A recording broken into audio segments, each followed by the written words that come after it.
여러분, 꼭 기억해 주셔야 할 중요한 이야기가 있습니다.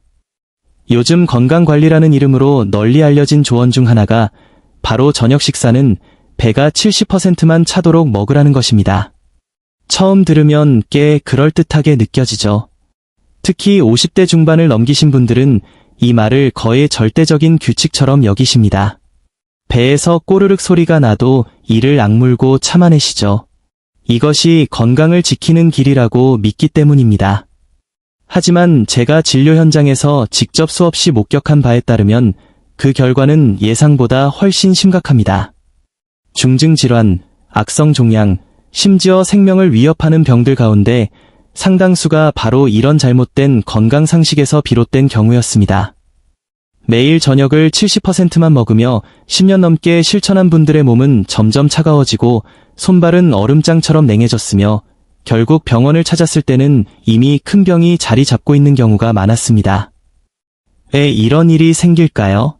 이유는 명확합니다. 한쪽 면만 보고 전체를 놓친 채 건강을 관리하려 했기 때문입니다. 절대 그렇지 않습니다. 제가 강조하고 싶은 핵심은 55세 이후부터 몸속 기운의 흐름이 완전히 달라진다는 점입니다. 젊었을 때는 양기가 충만해서 해가 머리 위에 떠 있는 동안은 어떤 음식을 얼마나 먹든 소화가 잘 되었습니다. 심지어 과식해도 몸이 알아서 처리할 정도였죠. 그러나 55세를 넘기면 상황이 달라집니다. 한의학적으로 볼 때 이 시기는 해가 산 너머로 넘어가는 때와 같습니다. 몸의 양기는 서서히 안으로 거두어지고 소화력과 대사력은 20대 청년과 비교조차 되지 않습니다. 이런 상태에서 여전히 저녁을 70%만 먹는다는 숫자에만 매달린다면 그것은 오히려 현명하지 못한 선택입니다. 진정한 한의학은 칼로리나 숫자를 따지지 않습니다. 기운의 흐름과 몸의 균형을 살핍니다. 오늘 제가 말씀드릴 6가지 원칙을 지키지 않으면 설령 저녁을 한 입만 먹는다 해도 몸속 노폐물이 제대로 배출되지 않습니다. 시간이 흐를수록 그것은 응어리진 음식, 즉 한의학에서 말하는 종양의 씨앗이 될 수 있습니다. 이는 결코 과장이 아닙니다. 얼마 전 진료실에 환갑을 넘기신 분이 찾아오셨습니다. 인품도 좋고 가정 형편도 넉넉한 분이었습니다. 그분은 건강을 늘 최우선으로 생각하며 저녁 식사는 단 한 번도 거르지 않고 철저히 지켜왔다고 하셨습니다. 항상 70% 정도만 드시고 그것도 유기농 닭가슴살과 신선한 채소로 만든 생샐러드를 주로 드셨다고 합니다. 그런데 결과는 어땠을까요? 얼굴색은 누렇게 뜬 데다 푸르스름했고 단순한 멍이 아니라 속에서 올라오는 죽은 기운처럼 보였습니다. 손을 잡아보니 얼음장처럼 차가웠고 정밀 검사를 해보니 몸 안에 혹이 여러 개 생겨 있었습니다. 의사는 이 절제 수술까지 권했죠. 크게 놀란 그분은 저를 찾아와 어떻게 해야 하느냐고 물으셨습니다. 저는 여쭈었습니다. 저녁에 밥은 드시지 않고 차가운 생채소만 드십니까? 그분은 고개를 끄덕이며 말씀하셨습니다. 맞습니다. 요즘은 그렇게 먹어야 항산화 효과도 크고 비타민도 풍부하다고 하잖아요. 여러분, 이것이 바로 잘못된 정보에 휘둘린 대표적인 사례입니다. 사람의 위는 단순히 음식을 담는 주머니가 아닙니다. 마치 조선시대의 아궁이처럼 아래에서 불이 타올라야 제 기능을 하는 구조입니다. 그 불이 바로 몸의 생명에너지 근원인 명문지화입니다. 55세가 넘으면 그 불은 본래부터 약해져 있습니다. 꺼져가는 촛불처럼 간신히 유지되는 상태인데 여기에 차가운 음식을 넣는다면 어떻게 될까요? 그것이 바로 저녁에 먹는 차가운 생샐러드입니다. 겉으로는 절제된 건강식처럼 보이지만 실제로는 위 속의 불을 단숨에 꺼뜨리는 행위입니다. 불이 꺼지면 음식은 제대로 익지 않고 썩기 시작합니다. 그 썩은 음식은 가스와 독소를 만들고 몸속에서는 혈과 기운으로 전환되지 못한 채 담음과 어혈로 변의 곳곳을 막습니다. 이것이 한의학에서 말하는 응체된 음식, 즉 영식입니다. 그래서 55세 이후 저녁 식사는 단순히 적게 먹기로 해결되지 않습니다. 반드시 오늘 말씀드릴 6가지 원칙을 실천해야 합니다. 이 6가지는 생명의 불을 꺼뜨리지 않기 위한 최소한의 약속이며 몸이 스스로 회복할 수 있는 필수적인 기반입니다. 첫 번째이자 가장 중요한 원칙은 해가 지기 전에 식사를 마무리하는 것입니다. 이는 저녁을 굶으라는 뜻이 아니라 자연의 흐름에 몸을 맞추라는 의미입니다. 해가 산 너머로 넘어가면 자연의 양기는 땅속으로 스며들고 사람의 기운도 안으로 모여 장부를 회복하는 방향으로 움직입니다. 이때 비위의 힘은 하루 중 가장 약해집니다. 그런데 많은 현대인들은 낮에는 바빠서 아침을 거르고 점심도 대충 넘기다가 저녁이 되어 7시, 8시, 심지어 9시가 넘어 상을 차리고 고기와 술을 즐깁니다. 이는 스스로를 해치는 길입니다. 55세 이후에는 저녁 시간을 반드시 앞당겨야 하며 해가 완전히 지기 전인 오후 5에서 6시 사이에 식사를 끝내는 것이 가장 좋습니다. 그 시간대에는 하늘과 땅 사이에 아직 따뜻한 기운이 남아있어 몸이 그 힘을 빌려 음식을 소화할 수 있기 때문입니다. 반대로 8에서 9시에 식사를 하면 이미 음기가 무거운 시간대에 들어가고 한 숟가락마다 저장된 기운을 끌어다 써야 소화가 됩니다. 이것이 몸을 앞당겨 소모하는 행위입니다. 이런 습관이 쌓이면 아침에 일어났을 때 얼굴이 부석하고 눈 밑이 무거워지는데 이는 비위 기운이 약해져 운하가 제대로 되지 않는 신호입니다. 이 말을 듣고 어떤 분들은 오후 4시에 커피를 마셨는데 6시에 어떻게 밥을 먹느냐, 회사에 있는데 시간이 어디 있느냐고 하십니다. 그래서 저는 실제 진료 사례 하나를 말씀드립니다. 약 5년 전 서울 강남에서 사업을 하시던 매우 부유한 분이 휠체어를 타고 진료실에 오셨습니다. 늘 경호원을 대동하던 분이었습니다. 처음 뵙는 순간 속으로 놀랐습니다. 얼굴색이 새까맣게 변했는데 그 안에 기름기 도는 광택이 비쳤기 때문입니다. 한의학에서는 검은 기운이 신장과 연결된다고 보지만 이 경우는 생명력이 무너지며 장부가 붕괴하는 신호였습니다. 그분은 60대 초반이었습니다. 식습관을 물으니 자랑스럽게 말씀하셨습니다. 최고의 영양사를 두고 매일 저녁 해외에서 공수한 랍스터와 생선 같은 고급 해산물을 드시고 거래 때문에 밤구에서 10시에 식사를 시작해 자정까지 이어간다고 했습니다. 기름진 음식은 피하는데 왜 간과 신장이 나빠졌냐고 물으셨습니다. 저는 창밖으로 저문 해를 가리키며 말씀드렸습니다. 돈으로 최고의 식재료는 살 수 있어도 두 번째 태양은 살 수 없습니다. 사람의 몸은 옛 해시계처럼 정확한 시간표에 따라 움직입니다. 밤 9시부터 11시는 순환이 바뀌는 시간이고 11시부터 1시는 담, 1시부터 3시는 간이 독소를 정리하는 가장 중요한 순간입니다. 그런데 그 시간에 술과 해산물을 넣고 있으니 에너지가 간으로 모여 정화해야 할 때 이로 지원을 보내야 합니다. 이는 집에 불이 났는데 소방관이 불을 끄는 대신 부엌수도를 먼저 고치라고 부르는 것과 같습니다. 결국 불은 커지고 독소는 빠져나가지 못합니다. 이런 생활이 쌓이면 장부는 매일 밤 쉬지 못하고 굳어지며 병이 생깁니다. 그분은 그 자리에서 눈물을 흘리며 10년만 일찍 이 말을 들었더라면 밤 9시 식사를 위해 그렇게까지 일하지 않았을 텐데 라고 하셨습니다. 그래서 저는 분명히 말씀드립니다. 55세 이후에는 아무리 바빠도 오후 6시 전에 먼저 한 끼를 챙겨야 합니다. 회의 중이라도 김밥 한 줄이나 따뜻한 국 한 그릇이라도 먹어 위를 달래야 합니다. 이것이 안을 편안하게 하는 방법입니다. 그 시간에 먹지 않으면 이는 공회전을 시작하고 이산이 점막을 자극하며 무엇보다 이미 적은 생명 에너지를 계속 소모하게 됩니다. 두 번째 원칙은 많은 분들이 가장 힘들어하지만 반드시 고쳐야 할 부분입니다. 저녁 식사에서는 모든 생것과 찬 기운을 완전히 끊어야 합니다. 다시 강조하지만 한국 사람의 위장은 한국 사람의 밥을 먹어야 합니다. 특히 55세를 넘긴 뒤에는 이장의 기운이 무리한 실험을 견디지 못합니다. 과일이 아무리 비싸고 영양이 풍부하다 해도 저녁 이후에는 한 입도 먹지 않는 것이 원칙입니다.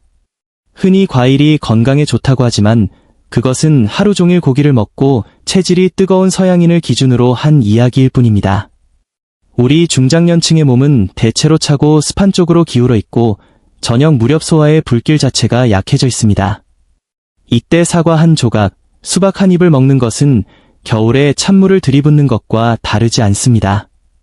한의학적으로 대부분의 과일은 차고 습한 성질을 지니고 밤에 먹으면 그 찬 기운이 아랫배로 모여 배꼽 아래가 차갑게 느껴집니다. 이 상태가 지속되면 몸속에 정체가 생기고 여성에게는 혹이 자라기 쉬운 환경이 되며 큰 병의 씨앗이 됩니다. 그래서 저녁에는 반드시 따뜻하게 조리한 음식을 먹고 잘 익힌 반찬과 뜨거운 국물로 위장을 데워야 진정한 건강관리가 됩니다. 이 지점에서 저는 요즘 유행하는 일부 영양상식과 가장 크게 의견이 다릅니다. 병원에 가면 어떤 과를 가든 마지막에 듣는 말은 채소와 과일을 많이 먹고 비타민을 보충하세요입니다. 이 말은 불기운이 넘치는 20대에게는 문제가 없지만 55세를 넘기거나 이미 통증과 질환을 앓고 있는 분들에게는 오히려 몸을 해치는 조언이 됩니다. 실제로 제가 진료했던 60세 퇴직 교사 김정희 씨는 심한 관절 통증으로 손가락이 펴지지 않고 무릎이 부을 정도였습니다. 본인은 건강을 잘 챙긴다고 믿었고 아침마다 얼음이 떠있는 과일 채소 주스를 마시며 장을 비우고 독소를 뺀다고 생각하셨습니다. 저녁에는 밥을 먹지 않고 큰 그릇에 생채소를 담아 식초를 뿌려 지중해식 식단이라고 하셨습니다. 그 이야기를 듣는 순간 저는 단호하게 말씀드렸습니다. 그것은 장을 비우는 것이 아니라 몸속에 얼음강을 만드는 행위입니다.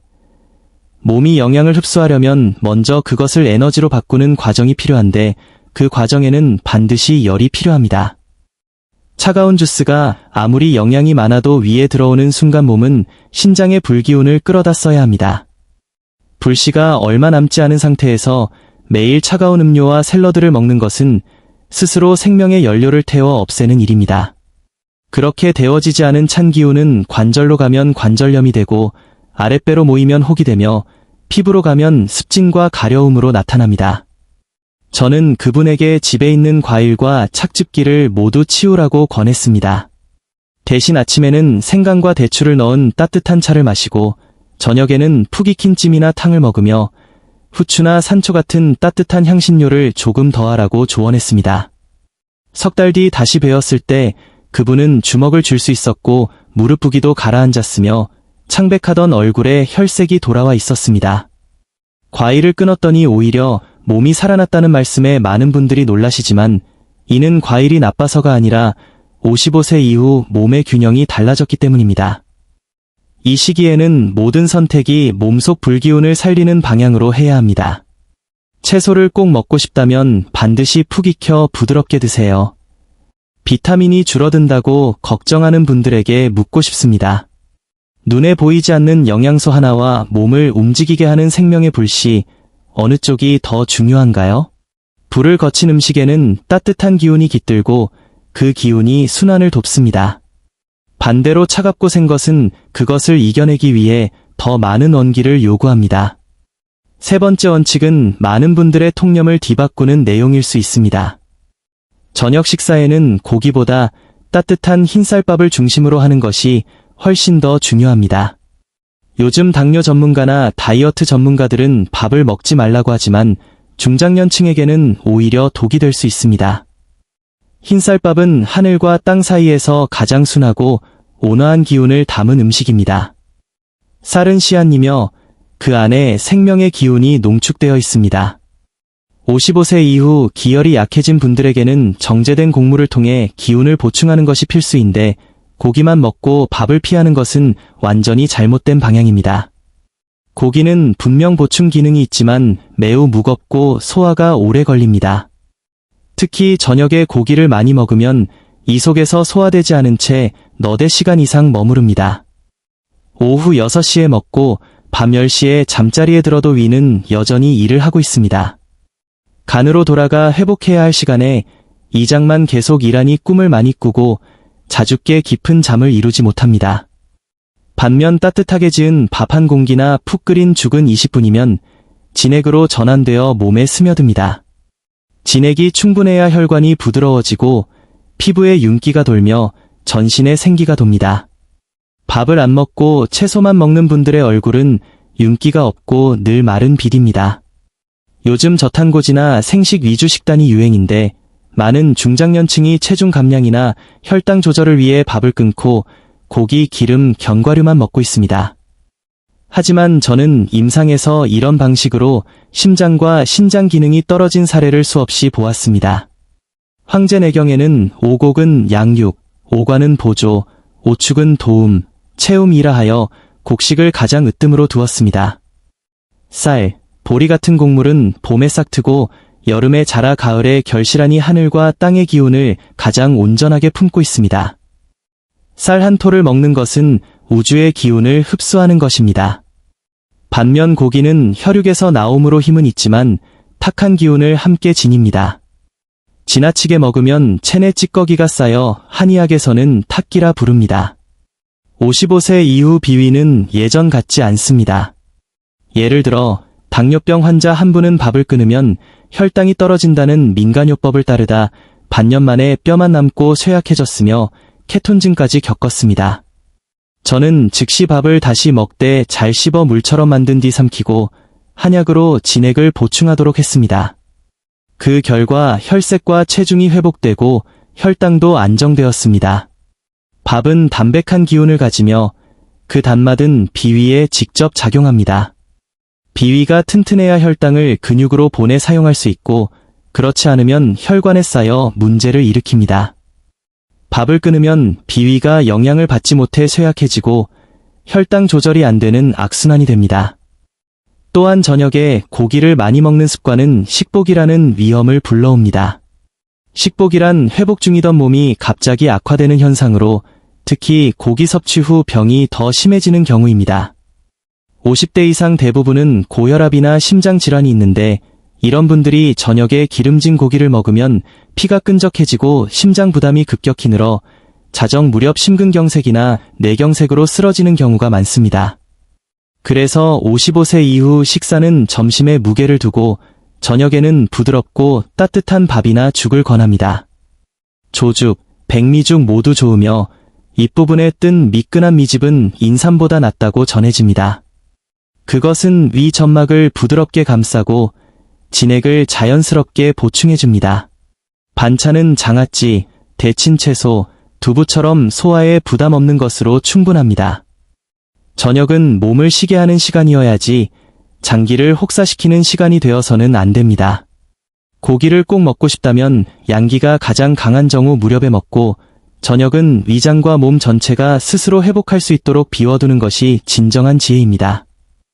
네 번째 원칙은 다소 단순하게 들릴 수 있지만 중장년에게 생명을 지키는 핵심입니다. 식사 시간에는 말을 삼가고 마음을 흐트러뜨리지 말아야 합니다. 요즘 식탁을 보면 거의 모든 사람이 휴대폰을 손에 쥐고 한쪽 눈은 뉴스나 자극적인 영상에 고정하고 다른 손으로는 밥을 먹습니다. 이런 습관이 몸에 어떤 영향을 미치는지 아십니까? 한의학에서는 식사 중 감정이 요동치거나 생각이 많으면 비위가 상한다고 봅니다.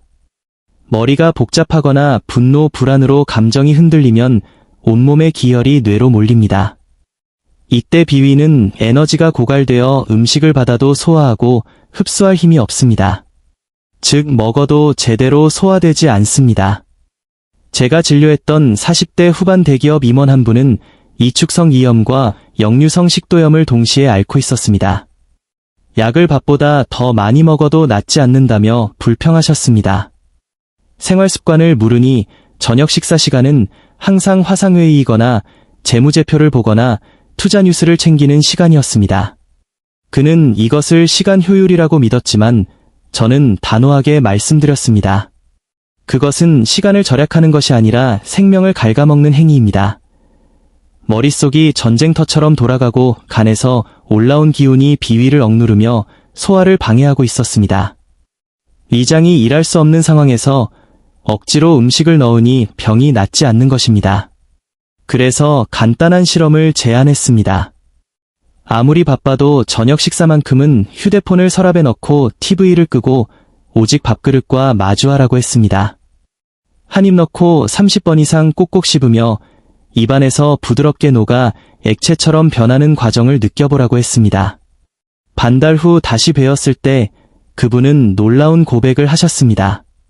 처음으로 배부름을 뚜렷하게 느꼈고 식사 후 위장이 따뜻해지는 느낌이 들었으며 속쓰림이 사라졌다고 했습니다. 이것이 바로 마음의 힘과 몸의 반응입니다. 식사는 단순히 칼로리를 채우는 행위가 아니라 신성한 의식입니다. 음식을 대하는 경외심이 있어야 몸도 응답합니다. 화가 나 있거나 초조하거나 생각으로 가득 찬 상태로 먹으면 그 밥은 몸 안에서 엉겨담이나 어혈이 되어 병의 씨앗이 됩니다. 그러니 밥 먹을 땐 밥만 드세요. 그것이 가장 빠른 치유이고 몸이 원하는 진정한 배려입니다. 5번째 원칙은 70% 포만감에 대한 오해를 풀고 진짜 배부름을 몸으로 느끼는 것입니다. 많은 분들이 식사량을 머리로 계산하려 하지만 진짜 중요한 것은 숫자가 아니라 몸의 감각입니다. 55세 이후에는 사람마다 신진대사가 다르고 어떤 날은 많이 움직여 에너지를 소모해 충분히 먹어야 할 수도 있고 어떤 날은 앉아서 일에 몇 숟가락이면 충분할 수도 있습니다. 이렇게 70%라는 기준은 고정된 숫자가 아니라 유동적인 감각입니다. 무조건 숫자에 얽매여 억지로 멈추는 것은 몸을 해칩니다. 한의학은 살아있는 사람의 상태를 다루고 살아있는 몸은 그날그날 리듬에 따라 달라지기 때문입니다. 그렇다면 진짜 적당히 먹었다는 감각은 어떻게 알 수 있을까요? 병원 기계보다 정확한 신호는 바로 손과 발입니다. 밥을 먹고 나서 가슴이 포근하고 속이 든든하면서도 부담이 없고 트림이 한번 나왔다면 손등을 만져보면 따뜻한 기운이 퍼져 있고 발바닥에도 온기가 느껴집니다. 이것이 바로 몸이 필요로 하던 딱 맞는 포만감입니다. 그때가 식사를 멈춰야 할 때입니다. 한 공기든 두 공기든 상관없습니다. 몸이 따뜻해지고 기운이 사지 끝까지 퍼졌다면 더 먹는 것은 과식입니다. 반대로 입맛이 없고 음식 냄새만 맡아도 속이 불편하다면 그것은 몸의 경고 신호입니다. 그럴 땐 한 숟가락도 먹지 않아도 괜찮습니다. 사람은 밥심이라며 무조건 먹어야 한다는 말에 속지 말고 몸의 소리에 귀 기울이세요. 몸은 쉴 때가 필요할 때 먹고 싶지 않다는 신호를 보내고 그것은 장 안에서 정리 중이라는 뜻입니다. 억지로 먹는 것은 청소 중인 방에 다시 짐을 넣는 것과 같습니다. 하루 이틀 굶는다고 죽지 않습니다. 오히려 그 시간에 노폐물을 정리하고 다시 허기를 느낄 준비를 합니다. 진료실에서 이런 모습을 너무 많이 봤습니다. 어떤 어르신은 하루 3끼를 규칙적으로 챙기는 것이 건강 비결이라 믿고 배가 꽉 차도 억지로 죽 한 그릇을 비우십니다. 결과는 속이 더부룩하고 가스가 차오르며 변비와 불면에 시달리게 됩니다. 숫자와 시간표에만 맞춘 식사는 몸을 망칩니다. 전문가 기준보다 내 손과 배의 감각이 더 정확하다는 것을 기억하세요. 6번째이자 마지막 원칙은 식사 후 100걸음 천천히 걷기입니다. 예로부터 밥 먹고 100보 걸으면 99까지 산다는 말이 있지만 걷는 방식에도 요령이 있습니다. 식사 직후 소파에 누워 TV를 보는 분들이 있는데 이는 기혈이 위에 몰린 채 아래로 흐르지 못하게 만들어 몸을 무겁게 하고 이장 활동을 방해합니다. 반대로 식사하자마자 빠르게 걷거나 땀이 날 정도로 운동하는 것도 잘못입니다. 막 먹은 직후 위장이 무거운 상태에서 몸을 흔들면 위가 아래로 처지기 쉽습니다. 젊었을 때는 인대가 탄탄해 괜찮지만 55세 이후에는 장기들이 중력에 약해져 위하수, 자궁하수, 탈장이 생기기 쉽습니다. 또한 격한 운동은 기혈을 사지로 빼앗아 위장이 일할 에너지를 잃게 합니다. 그러면 음식이 제대로 소화되지 않고 더부룩함, 트림, 가스, 변비로 이어질 수 있습니다. 그렇다면 어떻게 걷는 것이 좋을까요?